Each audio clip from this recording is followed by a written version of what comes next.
नमस्कार मित्रांनो, केदारनाथ मंदिर हे रहस्यमय मंदिर आहे. त्यामागचं रहस्यदायक सत्य काय? चला तर मग आपण या आजच्या व्हिडिओमध्ये जाणून घेऊया. 13च्या जून महिन्यात उत्तराखंडमध्ये चारधाम यात्रा सुरू होती.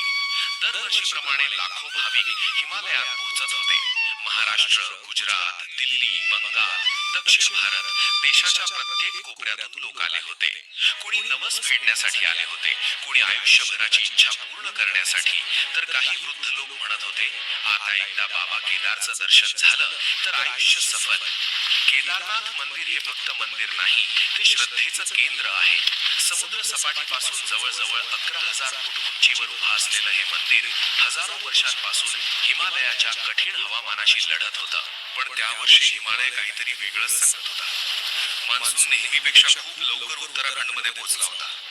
सुरुवातीला लोकांनी त्याकडे फारसं लक्ष नाही दिलं, कारण पर्वतांमध्ये पाऊस नवीन नव्हता. पण जसजसे दिवस पुढे जात होते तसतसा पावसाचा जोर वाढत होता. रस्ते चिखलाने भरले, लहान दरडी कोसळू लागल्या, नद्या धोकादायक वेगाने वाहू लागल्या. स्थानिक लोक बेचैन झाले होते, कारण त्यांना हिमालय ओळखता येत होता. ते म्हणत होते, हा साधा पाऊस नाही.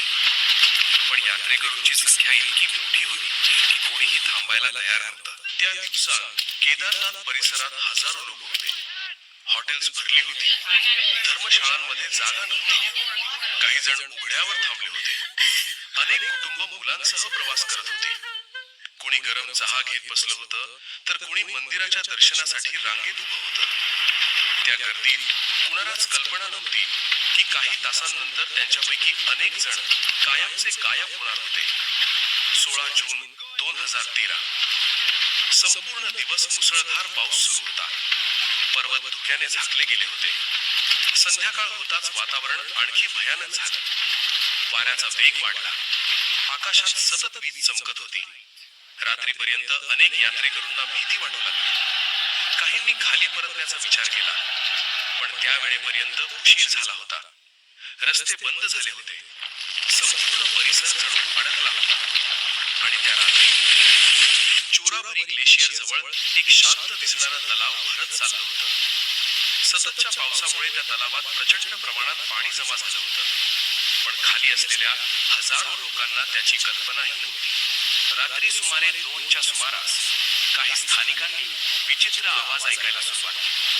सुरुवातीला त्यांना वाटलं विजांचा आवाज आहे, पण काही सेकंदात तो आवाज इतका प्रचंड झाला की लोक घाबरून बाहेर आले. आणि मग हिमालय फुटला. तलावाचा नैसर्गिक बांध तुटला होता. अब्जावधी लिटर पाणी वेगाने खाली येत होतं. त्या पाण्यासोबत मोठमोठे दगड, बर्फाचे तुकडे, झाडं आणि चिखल होता. तो साधा पूर नव्हता, तो मृत्यूचा प्रचंड लोट होता. पहिला धक्का बसला तेव्हा लोकांना काहीच समजलं नाही. एका क्षणात हॉटेल्स हादरली, खिडक्या फुटल्या, लोक किंचाळत बाहेर पळाले. पण बाहेर परिस्थिती आणखी भयानक होती. रस्ते दिसत नव्हते, फक्त काळोख आणि प्रचंड वेगाने येणारं पाणी. काही लोक जिवंतच वाहून गेले. काहींच्या डोळ्यांसमोर त्यांचं कुटुंबाला पाणी घेऊन गेलं. एका माणसाने नंतर सांगितलं, मी माझ्या मुलाचा हात पकडला होता, पण पाण्याचा वेग इतका जोरात होता की माझा हात सुटला आणि तो अंधारात गायब झाला. त्या रात्री हजारो किंचाळ्या हिमालयात हरवल्या. लोक मंदिराकडे धावत होते, कारण त्यांना वाटत होतं तिथे सुरक्षितता मिळेल. पण पाण्याचा वेग इतका प्रचंड होता की मोठमोठ्या इमारती काही सेकंदात कोसळत होत्या.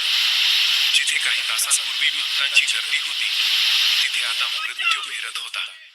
आणि अचानक एक प्रचंड खडक वरून घसरत खाली आला. लोकांना वाटलं आता मंदिरही संपलं, पण तो खडक मंदिराच्या मागे येऊन अडकला आणि पुढच्याच क्षणी आलेला पाण्याचा मोठा लोट 2 भागात विभागला गेला. तो क्षण आजही लोक विसरू शकत नाही, कारण आसपासचं सर्व काही नष्ट झालं, पण मंदिर उरलं. पहाट होताच जे दृश्य दिसलं ते नरकापेक्षा कमी नव्हतं. संपूर्ण परिसर चिखलाने भरला होता. मृतदेह पडले होते. काही लोक दगडाखाली अडकले होते.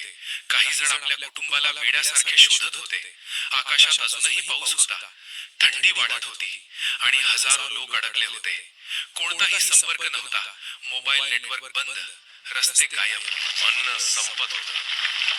त्यावेळी पर्वतांमध्ये फक्त दोन गोष्टी होत्या, भीती आणि आशा.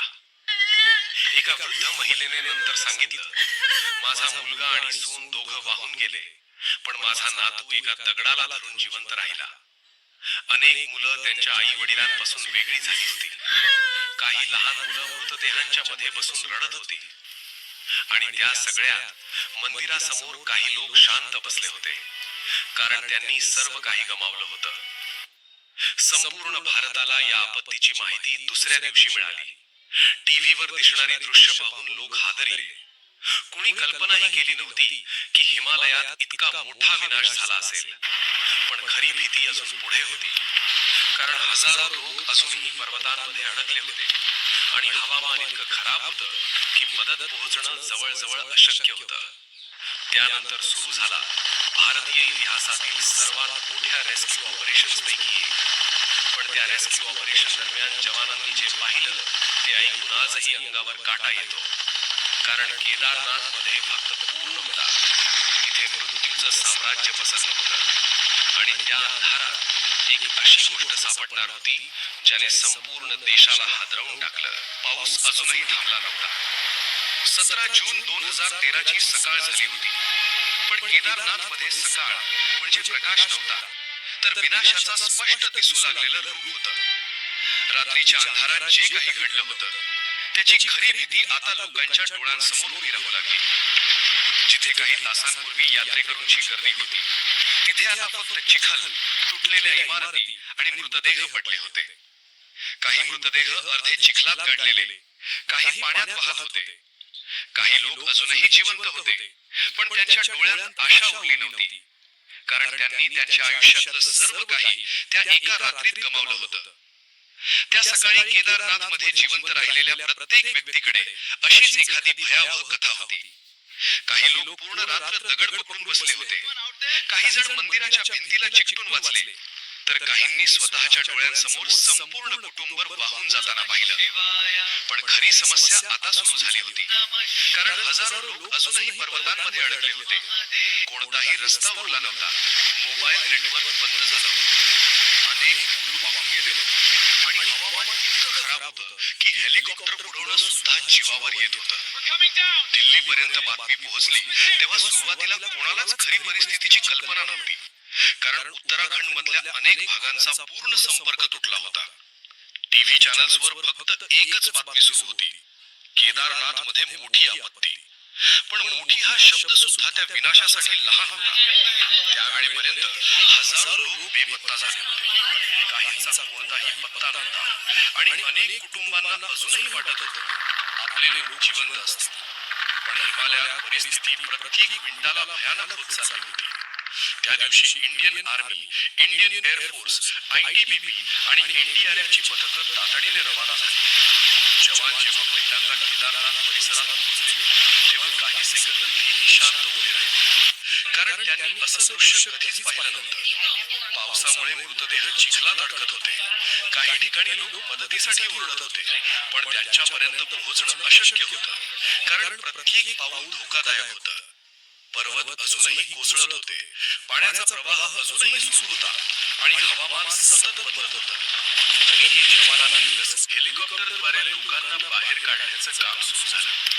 पण समस्या अशी होती, हजारो लोक अडकले होते आणि हेलिकॉप्टरमध्ये जागा खूप कमी होती. लोक तासनतास थंडीमध्ये उभे राहत त्यांच्या चेहऱ्यावर पुन्हा मृत्यूची भीती दिसू लागायची. एका जवानाने सांगितलं की लोक आमचे हात पकडून रडत होते, फक्त एवढंच म्हणत होते की आम्हाला इथून घेऊन चला. काही ठिकाणी लोकांनी 3-3 दिवस काहीही खाल्लं नव्हतं, पिण्याचं स्वच्छ पाणी नव्हतं, औषधं संपली होती, जखमा सडू लागल्या होत्या आणि त्या सगळ्यात सर्वात भयानक गोष्ट होती शांतता. कारण रात्री जेव्हा पाऊस थोडा कमी व्हायचा तेव्हा संपूर्ण पर्वतांमध्ये फक्त वाऱ्याचा आवाज ऐकू यायचा आणि मध्येच कुठेतरी मदतीसाठी किंचाळणारा एखादा आवाज.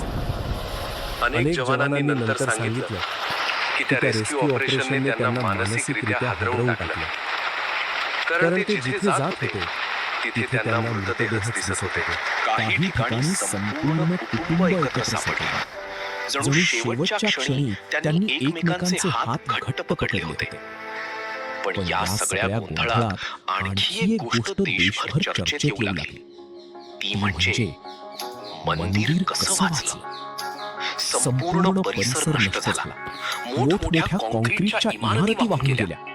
पण शेकडो वर्ष जुनं केदारनाथ टेम्पल अजूनही उभं होतं.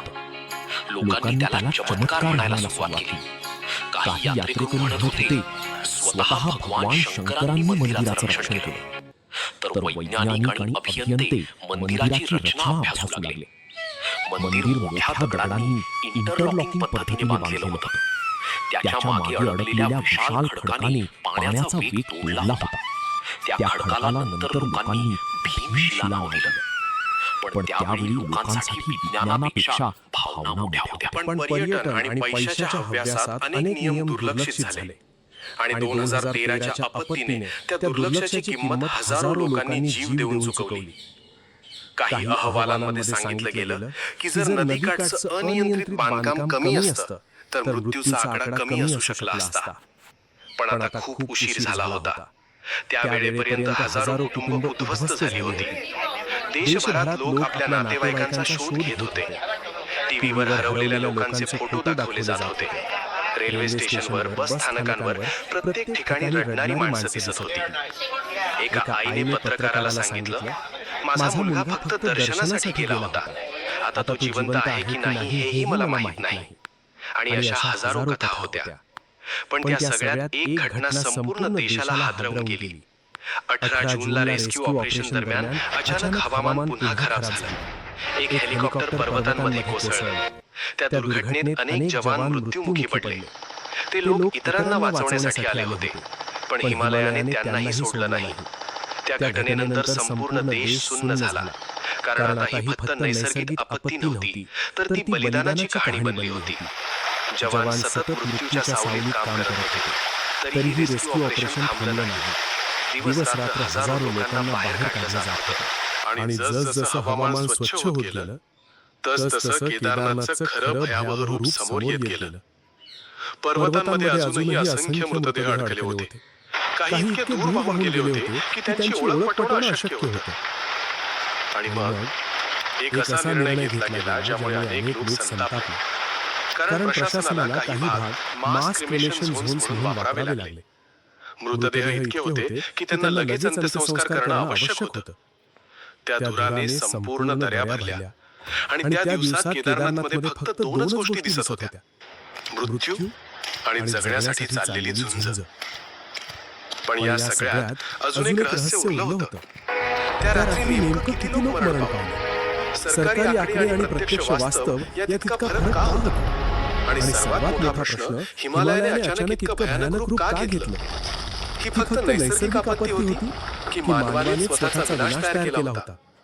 कारण ती फक्त पुराची गोष्ट नाही, ती श्रद्धा, मृत्यू, निसर्ग आणि मानवाच्या मर्यादांची खरी कहाणी आहे.